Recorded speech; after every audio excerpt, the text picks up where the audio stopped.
Welcome to Amazing Life One Channel Guides. Today you watching Anne Bancroft, American actress, lifestyle biography and beautiful photos. I hope you enjoy this video. Like, share, subscribe channel. Thank you for watching video. Your favorite actress, model, singer, celebrity, biography, photos, images. If you want to see, please comment. Starting.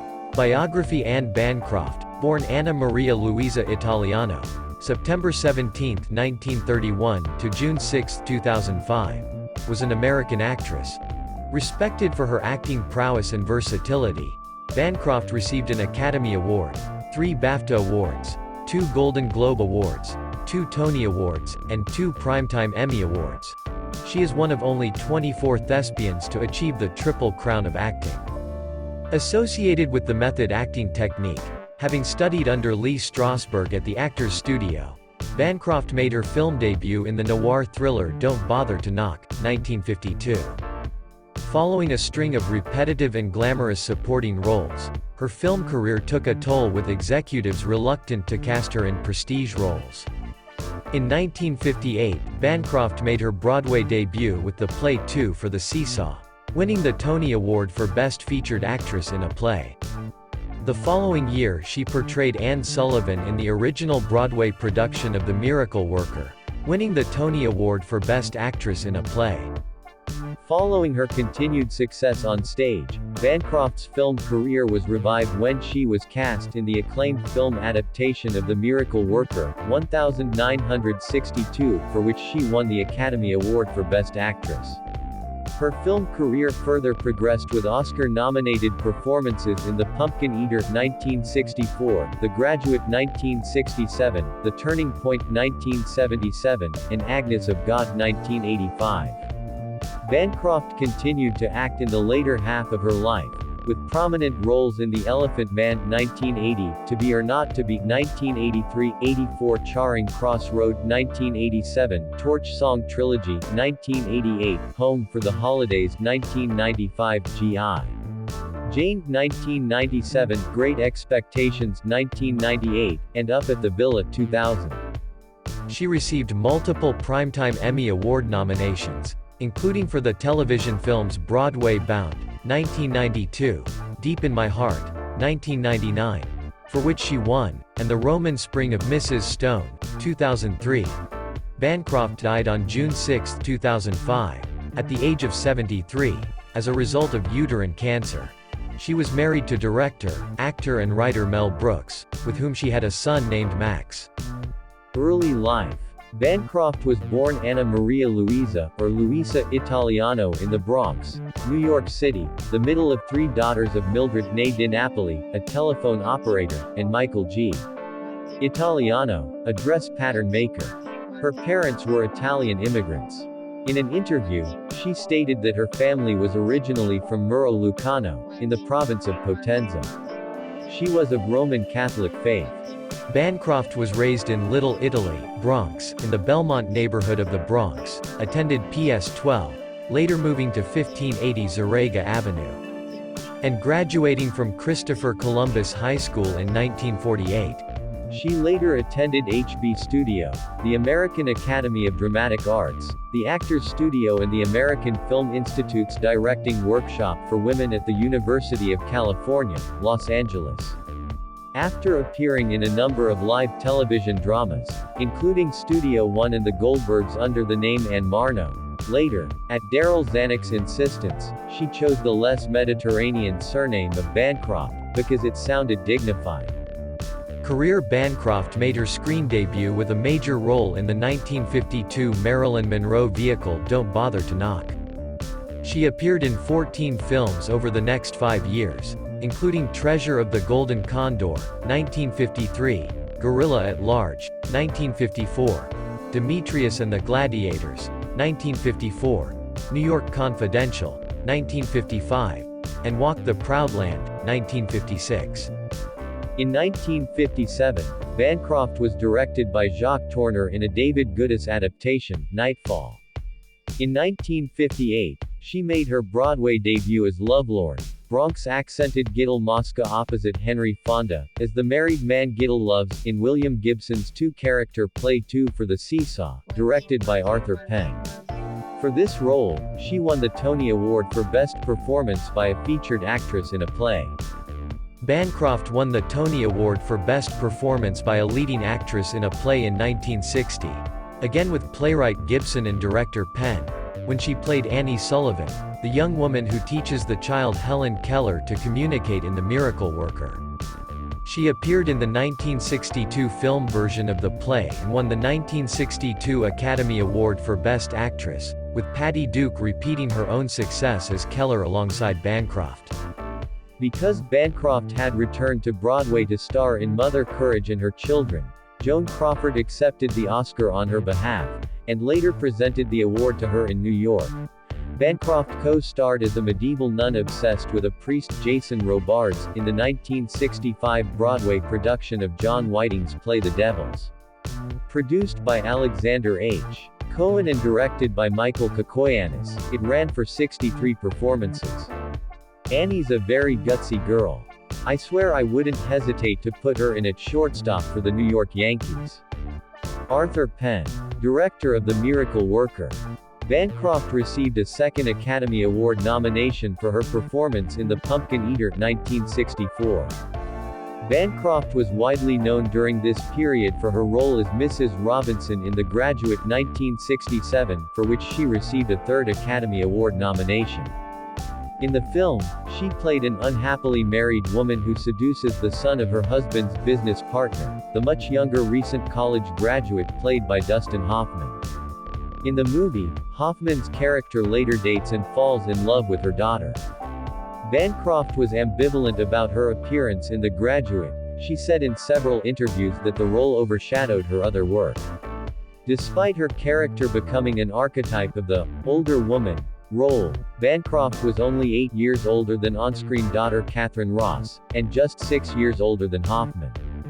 A CBS television special, Annie, The Women in the Life of a Man, 1970, won Bancroft an Emmy Award for her singing and acting. Bancroft is one of 10 actors to have won both an Academy Award and a Tony Award for the same role, as Annie Sullivan in The Miracle Worker, and one of very few entertainers to win an Oscar, an Emmy and a Tony Award. This rare achievement is also known as the Triple Crown of acting.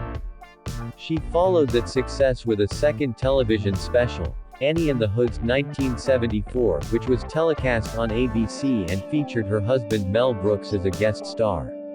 She made an uncredited cameo in the film Blazing Saddles, 1974, directed by Brooks. She received a fourth Academy Award nomination for Best Actress for her performance in The Turning Point, 1977, and a fifth nomination for Best Actress for her performance in Agnes of God, 1985. Bancroft made her debut as a screenwriter and director in Fatso, 1980, in which she starred with Dom DeLuise. Bancroft was the original choice to play Joan Crawford in the film Mommy Dearest, 1981, but backed out and was replaced by Faye Dunaway. She was also a front-runner for the role of Aurora Greenway in Terms of Endearment, 1983, but declined so that she could act in the remake of To Be or Not to Be, 1983, with Brooks. In 1988, she played Harvey Fierstein's mother in the film version of his play Torch Song Trilogy. During the 1990s and early 2000s, Bancroft took supporting roles in a number of films in which she co-starred with major film stars, including Honeymoon in Vegas, 1992, Love Potion No. 9, 1992, Point of No Return, 1993, Home for the Holidays, 1995, How to Make an American Quilt, 1995, G.I. Jane, 1997, Great Expectations, 1998, Keeping the Faith, 2000, Up at the Villa, 2000, and Heartbreakers, 2001. She also lent her voice to the animated film Ants, 1998. Bancroft also starred in several television movies and miniseries, receiving 6 Emmy Award nominations, winning once for herself and shared for Annie. The Women in the Life of a Man, 8 Golden Globe nominations, winning twice, and 2 Screen Actors Guild Awards. Bancroft's last appearance was as herself in a 2004 episode of HBO's Curb Your Enthusiasm. She was cast in Spanglish 2004 later that year, but had to bow out due to a medical emergency. Her last project was the animated feature film Delgo, released posthumously in 2008. The film was dedicated to her. Bancroft received a star on the Hollywood Walk of Fame at 6368 Hollywood Boulevard for her work in television. At the time of her star's installation in 1960, she had recently appeared in several TV series. Bancroft was also a member of the American Theatre Hall of Fame, having been inducted in 1992. Personal life. Bancroft's first husband was lawyer Martin May. They married on July 1, 1953, separated in November 1955 and divorced on February 13, 1957. She had previously been engaged to actor John Erickson in 1951. In 1961, Bancroft met Mel Brooks at a rehearsal for Perry Como's variety show Kraft Music Hall. Bancroft and Brooks married on August 5, 1964, at the Manhattan Marriage Bureau near New York City Hall, and remained married until her death. Their son, Max Brooks, was born in 1972. Bancroft worked with her husband 3 times on the screen, dancing a tango in Brooks's silent movie 1976, in his remake of To Be or Not to Be 1983, and in the episode entitled Opening Night 2004 of the HBO show Curb Your Enthusiasm. The couple also appeared in Dracula, Dead and Loving It 1995 but never appeared together. Brooks produced the film The Elephant Man 1980, in which Bancroft acted. He was executive producer for the film 84 Charing Cross Road 1987, in which she starred. Both Brooks and Bancroft appeared in season 6 of The Simpsons. According to the DVD commentary, when Bancroft came to record her lines for the episode, Fear of Flying, The Simpsons writers asked if Brooks had come with her, which he had. She joked, "I can't get rid of him." In a 2010 interview, Brooks credited Bancroft as being the guiding force behind his involvement in developing The Producers and Young Frankenstein for the musical theater. In the same interview, he said of their first meeting in 1961, "From that day, until her death on June 6, 2005, we were glued together." Bancroft's son, Max Brooks, said in a 2020 interview that she was a secret, closet scientist. He said that, as a child, she read to him Paul de Cruz, Microbe Hunters, 1926, as a bedtime story. In 2005, shortly before her death, Bancroft became a grandmother when her daughter-in-law Michelle gave birth to a boy, Henry Michael Brooks. Death. Bancroft died of uterine cancer at age 73 on June 6, 2005, at Mount Sinai Hospital in Manhattan. Her death surprised many, including some of her friends, as the intensely private Bancroft had not disclosed any details of her illness. Her body was interred at Kensico Cemetery in Valhalla, New York, near her parents, Mildred, who died in April 2010, 5 years after Anne and Michael Italiano. Her final film, Delgo, was dedicated to her memory. Gender female, date of birth September 17, 1931, full name Anna Maria Luisa Italiano, profession actress, director, screenwriter, singer, nationality American, date of death June 6, 2005, place of death the Mount Sinai Hospital, New York, United States, cause of death uterine cancer, birthplace the Bronx, New York, United States, religion Roman Catholic, zodiac sign Virgo. Anne Bancroft, education, school, American Academy of Dramatic Arts. Anne Bancroft, career, profession, actress, director, screenwriter, singer. Known for Anne Bancroft. Debut. Don't Bother to Knock 1952. Net worth USD $20 million approximately. Family and relatives. Father, Michael Italiano. Mother, Mildred. Brother, none. Sister, Phyllis Italiano, Joanne Italiano. Marital status, married. Husband, Mel Brooks, M. 1964-2005, Martin May, M. 1953-1957. Children, 1. Son, Max Brooks. Daughter, none. Past relationships, Mel Brooks 1964-2005. Martin May, I. 1953-1957. Scott Brady.